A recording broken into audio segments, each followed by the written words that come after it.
Hi friend, may tanong ako sa'yo. Happy ka na ba bilang isang empleyado?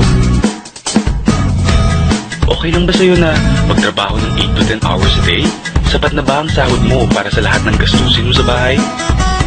Gusto mo ba na parating trabaho, sweldo, at bayad utang na lang ang ikot ng buhay mo? At may naiipon ka pa ba sa pagtanda mo? Friend, may tanong ulit ako sa'yo. Gusto mo bang mag-business? Gusto mo bang magkaroon ng extra income? Gusto mo ba na kahit natutulog ka o nagbabakasyon ka ay may pumapasok na income para sa'yo? Gusto mo bang maabot ang mga pangarap mong bilhin at mabayaran ng mga utang mo? Friend, anong magandang negosyo na maliit ang puhunan pero malaki ang kita?